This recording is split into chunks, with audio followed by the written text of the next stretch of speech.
ایک دن حضرت محمد مصطفیٰ صلی اللہ علیہ وآلہ وسلم جنگل کے پاس سے گزر رہے تھے۔ تبھی انہوں نے دیکھا کہ ایک یہودی نے ایک ہرن کو باندھ رکھا ہے۔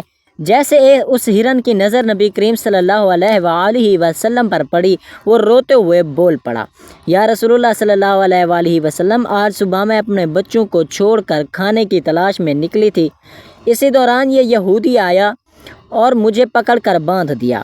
صبح سے اب تک میں یوں ہی قید ہوں۔ یا رسول اللہ صلی اللہ علیہ وآلہ وسلم، میرے چھوٹے چھوٹے بچے ہیں، صبح سے میں نے انہیں دودھ نہیں پلایا، وہ مجھے نہ پا کر پریشان ہوں گے، شاید ان کا گلا دودھ نہ ملے گی وجہ سے سوکھ گیا ہوگا۔ یا رسول اللہ صلی اللہ علیہ وآلہ وسلم، میری آپ سے التجا ہے کہ آپ میری مدد کریں، مجھے میرے بچوں سے ملنے اور انہیں دودھ پلانے کی اجازت دلا دیں۔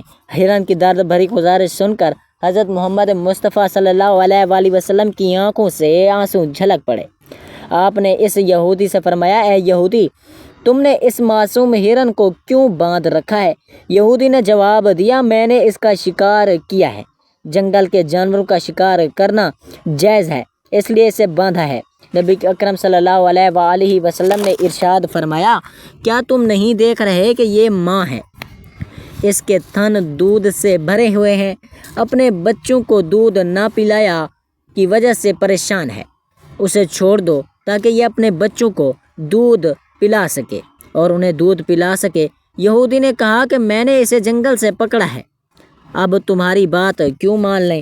حضرت محمد مصطفیٰ صلی اللہ علیہ وآلہ وسلم نے نرمی سے سمجھایا، یہ فرمایا، اس ماں ہرن کو ایک بار اپنے بچوں کے پاس جانے دو، وہ انہیں دودھ پلا کر مل کر واپس تمہارے پاس لوٹ آئے گی۔ یہودی نے غصے سے کہا، چھوڑا ہوا جانور آج تک واپس آیا ہے، کیا ایسے کوئی مثال ہے؟ اگر میں اسے چھوڑ دوں تو یہ کبھی نہیں لوٹے گی۔ جب نبی پاک صلی اللہ علیہ وآلہ وسلم نے دیکھا کہ یہودی کسی بھی طرح سے ہرن کو چھوڑنے کے لیے تیار نہیں، تو اب فرمایا، یہودی، اس ہرن کو آزاد کر دو، اس کے بدلے تم مجھے باندھ لو، اگر یہ واپس نہ لوٹے تو تم مجھے عمر بھر قید میں رکھ سکتے ہو۔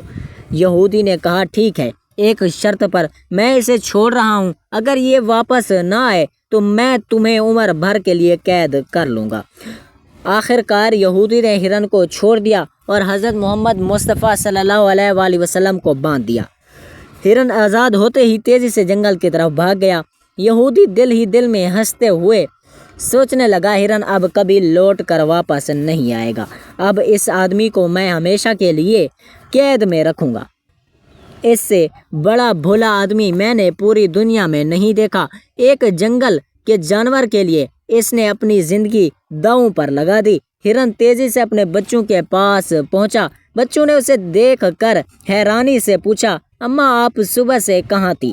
ہم آپ کا انتظار کرتے کرتے تھک گئے، بنا دودھ کے ہمارا گلا سوکھ گیا ہے، کیا ہو گیا تھا کہ آپ ہمیں چھوڑ کر کہاں چلی گئی تھی؟ ماں ہرن نے بچوں کو سمجھاتے ہوئے کہا، میرے پیارے بچوں، آج صبح جب میں تمہارے لیے کھانے کی تلاش میں نکلی تو ایک یہودی نے مجھے پکڑ لیا، وہ مجھے باندھ کر لے گیا، پھر اللہ کے پیارے نبی صلی اللہ علیہ وآلہ وسلم اس راستے سے گزرے، میں نے اس سے تمہاری حالت کے بارے میں کہا اور ان سے مدد کی اپیل کی۔ ہرن نے آگے کہا کہ نبی کریم صلی اللہ علیہ وآلہ وسلم نے میری مدد کرنے کے لیے خود کو اس یہودی کے پاس گروی رکھ دیا تاکہ میں تم سے آخری بار مل سکوں، اب مجھے واپس لوٹ کر جانا ہوگا کیونکہ میں نے وعدہ کیا ہے کہ میں ضرور لوٹوں گی۔ ماں ہرن نے اپنے بچوں سے کہا، میرے پیارے بچوں، وہ یہودی اللہ کے پیارے نبی صلی اللہ علیہ وآلہ وسلم کو باندھ کر رکھے ہوئے ہیں،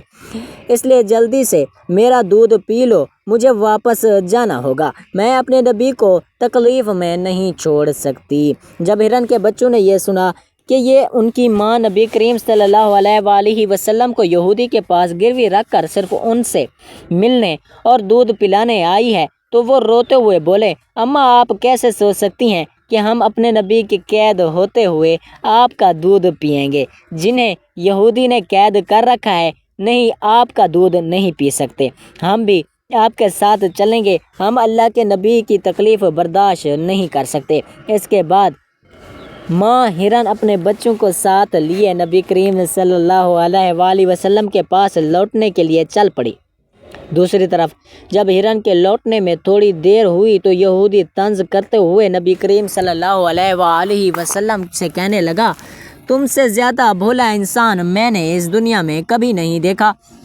ایک جنگل کے ہرن کے لیے تم نے خود کو میرے پاس گروی رکھ دیا۔ کیا تم واقعی سوچتے ہو کہ وہ ہرن واپس لوٹے گی؟ قیامت تک وہ لوٹ کر نہیں آئے گی اور قیامت تک تم میرے قیدی ہو۔ یہ سن کر نبی کریم صلی اللہ علیہ وآلہ وسلم نے بڑے نرمی سے کہا، اے یہودی تھوڑا صبر کرو، وہ ہرن ضرور لوٹ کر آئے گی، اللہ کی مرضی سے وہ تمہارے پاس واپس آ جائے گی۔ یہودی ہنستے ہوئے بولا، اے محمد اپنی خیالی سوچوں کو چھوڑ دو، میں پورے یقین کے ساتھ کہہ سکتا ہوں کہ وہ ہرنی قیامت تک واپس نہیں لوٹے گی۔ اسی طرح کچھ وقت اور گزرا گیا۔ یہودی من ہی من میں سوچنے لگا کہ محمد کو قیدی بنا کر میں اس کے ساتھیوں سے بہت سارا دھن دولت وصول کروں گا۔ کیا کبھی کوئی ہرن انسان کی ممتاز کارن لوٹ کر آیا ہے؟ تھوڑی دیر اور بیتی کے بعد یہودی نے دیکھا کہ نہ صرف ہرنی لوٹ کر آ رہی ہے بلکہ اس کے ساتھ اس کے بچے بھی ہیں۔ یہ دیکھ کر وہ یہودی حیران رہ گیا۔ پھر نبی کریم صلی اللہ علیہ وآلہ وسلم نے ہرنی سے پوچھا، اے ہرنی تو اپنے بچوں کو ساتھ کیوں لائی؟ وعدہ تو یہ تھا کہ تم اکیلی ہوگی۔ ماں ہرن نے جواب دیا، یا رسول اللہ، میں جب اپنے بچوں کے پاس پہنچی اور انہیں بتایا کہ اللہ کے پیارے نبی صلی اللہ علیہ وآلہ وسلم نے خود کو ایک یہودی کے پاس گروی رکھ دیا تاکہ میں تم سے آخری بار مل سکوں اور تمہیں دودھ پلا سکوں، تو میرے بچوں نے روتے ہوئے کہا، ماں آپ کیسے سوچ سکتی ہیں کہ ہم اللہ کے نبی کو قید میں چھوڑ کر آپ کا دودھ پئیں گے؟ نہیں، ہم ایسا کبھی نہیں کر سکتے۔ اس کے بعد میرے بچے بھی میرے ساتھ چل پڑے۔ ماں ہرن نے آگے بڑھ کر کہا، اگر میری وجہ سے آپ کو کسی طرح کی تکلیف ہوئی ہو تو مجھے معاف کر دیجیے گا، میں نے جانے انجانے میں آپ کو پریشانی دی۔ پھر نبی کریم صلی اللہ علیہ وآلہ وسلم نے یہودی کی طرف دیکھا اور فرمایا، اے یہودی، دیکھو تمہارا ہرن لوٹ آیا ہے، وہ اکیلا نہیں ہے بلکہ اپنے بچوں کو بھی ساتھ لے کر آیا ہے۔ اب تم ان کا جو چاہو استعمال کر سکتے ہو، اور ایک بات یاد رکھو، میں کوئی انسانوں کا نبی نہیں ہوں، میں جنگل کے جانوروں کا نبی ہوں، پرندوں اور پوری کائنات کا نبی ہوں۔ یہ بات کہہ کر جب نبی کریم صلی اللہ علیہ وآلہ وسلم جانے لگے تو یہودی پیچھے سے پکارتے ہوئے بولا، یا رسول اللہ، یا حبیب اللہ، ہرن جواب کی ممتا میں واپس لوٹ آیا، میں سمجھ گیا کہ آپ اللہ کے سچے نبی ہیں۔ یا رسول اللہ، مجھے اپنے ہاتھوں سے کلمہ پڑھا کر مسلمان بنا دیجیے، مجھے اب اس ہرن کی کوئی ضرورت نہیں ہے، میں اسے آپ کو سونپتا ہوں اور آپ کی خدمت میں اپنی زندگی گزارنا چاہتا ہوں۔ اس کے بعد وہ یہودی نبی کریم صلی اللہ علیہ وآلہ وسلم کے ہاتھوں پر کلمہ پڑھ کر مسلمان ہو گیا۔ سبحان اللہ۔ پیارے دوستو، ایک دن نبی کریم صلی اللہ علیہ وآلہ وسلم اپنے صحابہ کے ساتھ ایک مجلس میں تشریف فرما تھے۔ اسی وقت ایک غریب بدو دیہاتی وہاں آیا۔ اس کے ہاتھ میں ایک گروہ تھی جسے اس نے پکڑا ہوا تھا۔ اس نے صحابہ کی طرف اشارہ کرتے ہوئے پوچھا، یہ شخص کون ہے؟ صحابہ نے جواب دیا، یہ ہمارے یا رسول ہیں، تمام جہانوں کے لیے نبی ہیں۔ تو اس نے کہا، میں لات عزیٰ کی قسم کھا کر کہتا ہوں کہ میں انہیں نبی نہیں مانتا، لیکن اگر میرے ہاتھ میں جو گواہ ہے، اگر یہ گرگٹ آپ کی نبوت کی گواہی دے تو میں آپ کی کو نبی مان لوں گا۔ اس بدو نے نبی کریم صلی اللہ علیہ وآلہ وسلم کی طرف دیکھتے ہوئے کہا، اے محمد، جب تک یہ گرگٹ گوہ آپ کی نبوت کو نہیں مانے گا میں بھی آپ کو نبی نہیں مانوں گا۔ نبی کریم صلی اللہ علیہ وآلہ وسلم نے مسکرا کر اس بدو سے فرمایا، بدو سچی بات بتاؤ، اگر گرگٹ تمہاری بات مان کر میری نبوت کی گواہی دے دے تو کیا تم یقیناً مجھ پر ایمان لاؤ گے؟ بدو نے جواب دیا، اگر یہ واقعی ایسا ہی ہے تو میں آپ کو نبی مان لوں گا اور آپ پر ایمان لے آؤں گا۔ تب اللہ کے رسول صلی اللہ علیہ وآلہ وسلم نے فرمایا، تو پھر تم اس گرگٹ کو چھوڑ دو۔ بدو نے کہا، گرگٹ کو چھوڑ دیا۔ پھر نبی کریم صلی اللہ علیہ وآلہ وسلم نے گرگٹ کو پکارا، اے گرگٹ، ہمارے پاس آؤ اور جواب دے۔ جیسا ہی نبی کریم صلی اللہ علیہ وآلہ وسلم نے گرگٹ کو پکارا، وہ گرگٹ سب کی سمجھ میں آنے والی عربی زبان میں بولنے لگا لبیک یا رسول اللہ، آپ کی خدمت میں حاضر ہوں اور آپ کی سیوا کے لیے حاضر ہوں۔ سبھی لوگ یہ سن کر تنگ رہ گئے اور جان گئے کہ یہ اللہ کا کرشمہ اور معجزہ ہے۔ پھر نبی کریم صلی اللہ علیہ وآلہ وسلم نے اس سے پوچھا، جس نے جنت میں رحمت اور جہنم میں عذاب بنایا، بتاؤ وہ کون ہے؟ گرگٹ نے جواب دیا، وہ اللہ ہے۔ تو نبی کریم صلی اللہ علیہ وآلہ وسلم نے پوچھا، اے گرگٹ میں کون ہوں؟ گرگٹ نے کہا، آپ اللہ کے رسول ہیں، جو بھی آپ کی نبوت کو مانے گا وہ کامیاب ہوگا، جو آپ کو جھٹلائے گا وہ ناکام ہوگا۔ پھر نبی کریم صلی اللہ علیہ وآلہ وسلم نے اس غریب بدو کی طرف دیکھا اور فرمایا، اب کیا تمہارے دل میں میری نبوت کے بارے میں کوئی شک باقی ہے؟ تو بدو نے کہا، یا رسول اللہ، یا حبیب اللہ، جس گرگٹ نے آپ کی نبوت کی گواہی دی ہے اس کے بعد شک کرنا میری اوقات میں نہیں۔ اے اللہ کے رسول، مجھے مسلمان بنا دیجئے اور مجھے آپ کی سیوا کا موقع دیجئے۔ اس کے بعد وہ بدو نبی کریم صلی اللہ علیہ وآلہ وسلم کے ہاتھوں میں ہاتھ دیے کر کلمہ پڑھ کر مسلمان ہو گیا۔ سبحان اللہ۔ ایک دن ابو جہل، علی ابن مغیرہ اور اکرم بن ابو جہل جیسے کافروں نے نبی کریم صلی اللہ علیہ وآلہ وسلم سے کہا، اے محمد، جو چاند آسمان میں دکھائی دے رہا ہے، اگر تم اسے 2 ٹکڑوں میں بانٹ کر دکھا دو تو ہم تم پر ایمان لائیں گے اور اسلام کو قبول کر لیں گے۔ تو نبی کریم صلی اللہ علیہ وآلہ وسلم نے ان سے پوچھا، اگر میں سچ میں آسمان کے چاند کے 2 ٹکڑوں میں بانٹ کر رکھ دوں تو کیا تم مجھ پر ایمان لاؤ گے اور اللہ کو اپنا رب مانو گے؟ انہوں نے کہا، پہلے ہمیں چاند کو 2 ٹکڑوں میں بانٹ کر دکھاؤ، اگر تم یہ کر سکو تو ہم فوراً ہی تم پر ایمان لے آئیں گے، اللہ کو اپنا رب مانیں گے اور تمہیں نبی کے طور پر قبول کر لیں گے۔ نبی پاک صلی اللہ علیہ وآلہ وسلم نے اپنے رب العالمین سے دعا کی، اے اللہ، تو آسمان کے چاند کو 2 ٹکڑ میں بانٹ دے۔ پھر اللہ نے اپنے محبوب کی دعا قبول کر لی۔ نبی اکرم صلی اللہ علیہ وآلہ وسلم نے اپنی انگلی سے چاند کی طرف اشارہ کیا اور ایک ہی پل میں چاند 2 ٹکڑوں میں بانٹ گیا۔ دونوں ٹکڑے اتنے دور دور ہو گئے، یہ منظر کافروں نے اپنی آنکھوں سے دیکھا۔ پھر نبی کریم صلی اللہ علیہ وآلہ وسلم نے ان کا نام لے کر پکارا، اے ابو جہل، تم گواہ بنو، علی بن مغیرہ تم گواہ بنو، اے اکرمہ بن ابو جہل تم گواہ بنو، میں نے تمہاری شرط کے مطابق آسمان کے چاند کو 2 ٹکڑوں میں بانٹ دیا۔ اب تم لوگ اپنی بات نبھاؤ، اللہ کو رب مانو، مجھے نبی کے طور پر قبول کرو۔ مگر کافر ہنسنے لگے، اے محمد، اب تک ہم یہ سمجھتے تھے کہ تمہارا پاس صرف اس دھرتی کی چیزوں پر جادو کرنے کی طاقت ہے، لیکن اب تو ہم دیکھ رہے ہیں کہ تم آسمان کے چاند پر بھی جادو کر سکتے ہو۔ تمہاری طرح اتنا بڑا جادوگر ہم نے کبھی نہیں دیکھا، اور یاد رکھو، ہم کبھی کسی جادوگر کو نبی نہیں مان سکتے۔ حقیقت یہ تھی کہ اللہ رب العالمین نے ان کے نصیب میں ایمان کا تحفہ لکھا ہی نہیں تھا، اس لیے وہ اتنے بڑے معجزہ کو دیکھ کر بھی اسلام کو قبول نہ کر سکے۔ اس خاص معجزے کے بارے میں اللہ نے سورۃ قمر میں ارشاد فرمایا، قیامت قریب آ گئی ہے اور چاند پھٹ چکا ہے۔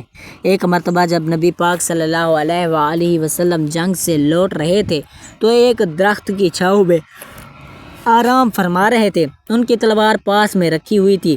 اس وقت ان کا ایک دشمن وہاں آ گیا، اس نے تلوار اٹھائی اور سیدھا نبی پاک صلی اللہ علیہ وآلہ وسلم پر تان دی۔ پھر وہ شخص کہنے لگا، اے محمد، آپ بتاؤ تمہیں میرے ہاتھ سے کون بچائے گا؟ نبی اکرم صلی اللہ علیہ وآلہ وسلم نے بڑے اطمینان اور ہمت سے جواب دیا، مجھے اللہ بچائے گا۔ جیسے ہی اس نے یہ سنا، اس کا جسم کانپنے لگا، ہاتھ پاؤں تھر تھرانے لگے اور ڈر کے مارے تلوار اس کے ہاتھ سے گر گئی۔ پھر نبی کریم صلی اللہ علیہ وآلہ وسلم نے تلوار اٹھائی اور فرمایا، اب تمہیں میرے ہاتھ سے کون بچائے گا؟ اب وہ شخص کانپتے ہوئے کہنے لگا، اگر کوئی عزت دار شخص میری جان بخش سکتا ہے تو وہی بچا سکتا ہے۔ اس پر نبی نے فرمایا، جا، میں تمہیں معاف کرتا ہوں اور تجھے کوئی نقصان نہیں پہنچاؤں گا۔ رسول اللہ صلی اللہ علیہ وآلہ وسلم کی اس رحمت اور عظیم انسانیت کو دیکھ کر وہ شخص حیران رہ گیا۔ وہ اپنے قبیلے کے پاس لوٹ گیا اور کہنے لگا، اے انسان سے ملا ہوں جس کی شفقت اور بڑپن کی کوئی مثال نہیں ہے۔ اے میری قوم، آج سے میں تم سے الگ ہوں۔ اب میں اس شخص کے لیے اپنی جان بھی قربان کر سکتا ہوں۔ پھر وہ شخص نبی کریم صلی اللہ علیہ وآلہ وسلم کے پاس واپس آیا اور عرض کی، یا رسول اللہ، مجھے مسلمان بنا دیجیے اور مجھے آپ کے قدموں میں سیوا کرنے کا موقع دیجیے۔ پھر نبی کریم صلی اللہ علیہ وآلہ وسلم نے کلمہ پڑھا اور شخص مسلمان ہو گیا۔ سبحان اللہ۔ پیارے دوستو، ایک دفعہ کا ذکر ہے جب اسلام کی دعوت مدینہ منورہ تک پہنچی تو سماسہ نام کا ایک شخص حضرت محمد مصطفیٰ صلی اللہ علیہ وآلہ وسلم کا بہت بڑا دشمن بن گیا۔ اسے مسلمانوں کو بہت تکلیفیں دی اور اسلام کو روکنے کی بہت کوششیں کی، لیکن ایک دن وہ مسلمانوں کے ہاتھ گرفتار ہو گیا۔ مسلمانوں نے اسے مدینہ منورہ لا کر مسجد نبوی کے ایک ستون کے ساتھ باندھ دیا۔ یا رسول اللہ صلی اللہ علیہ وآلہ وسلم جب اسے باندھا ہوا دیکھ کر واپس آئے تو فرمایا، اب تم ہمارے قبضے میں ہو، بتاؤ تمہارے ساتھ کیا سلوک کیا جائے؟ تماسہ نے جواب دیا، اگر آپ مجھے قتل کر دیں تو میں واقعی سزا کا حقدار ہوں، اگر احسان کر کے چھوڑ دیں تو میں اس احسان کا شکر گزار رہوں گا، مان لینا چاہیں تو وہ بھی میں دینے کو تیار ہوں۔ یا رسول اللہ صلی اللہ علیہ وآلہ وسلم یہ سن کر چلے گئے۔ دوسرے دن پھر وہی سوال اور وہی جواب۔ تیسرے دن بھی جواب سن کر آپ نے تماسہ کو معاف کر کے آزاد کر دیا۔ اس حسن اخلاق کا تماسہ پر گہرا اثر ہوا۔ وہ مدینہ کے ایک باغ میں گیا، نہایا اور پھر واپس مسجد میں آیا۔ اس وقت رسول اللہ صلی اللہ علیہ وآلہ وسلم مسجد میں تشریف فرما تھے۔ تماسہ نے آ کر کہا، اے محمد مصطفیٰ صلی اللہ علیہ وآلہ وسلم، اب آپ کی ذات، آپ کا دین اور آپ کا شہر مجھے اس پوری دنیا میں سب سے زیادہ عزیز ہے۔ پھر اس نے کلمہ شہادت پڑھا اور اسلام قبول کر لیا۔ اس نے کہا، یا رسول اللہ صلی اللہ علیہ وآلہ وسلم، میں عمرہ ادا کرنے جا رہا تھا لیکن آپ کے صحابی نے مجھے راستے میں گرفتار کر لیا۔ رسول اللہ صلی اللہ علیہ وآلہ وسلم نے انہیں عمرہ پورا کرنے کی اجازت دے دی۔ جب تماسہ مکہ پہنچے تو کفار مکہ کہنے لگے، تماسہ بے دین ہو گیا ہے۔ تماسہ نے کہا، نہیں، میں بے دین نہیں ہوا بلکہ میں نے اسلام قبول کر لیا ہے۔ اب یاد رکھو، جب تک رسول اللہ صلی اللہ علیہ وآلہ وسلم اجازت نہیں دیں گے، یمامہ سے مکہ کو اناج کا ایک دانہ بھی نہیں پہنچے گا۔ تماسہ یمامہ کے رہنے والا تھا اور مکہ والوں کا گزار اسی اناج پر تھا۔ جب انہوں نے یمامہ سے اناج رکھوا دیا تو مکہ والوں کو بہت مشکلیں ہونے لگی۔ اہل مکہ نے رسول اللہ صلی اللہ علیہ وآلہ وسلم سے اس بات کی شکایت کی۔ تب آپ حضرت سماسہ کو حکم دیا، سماسہ، آپ دوبارہ اناج بھیجنا شروع کر دو۔ پھر انہوں نے ایسا ہی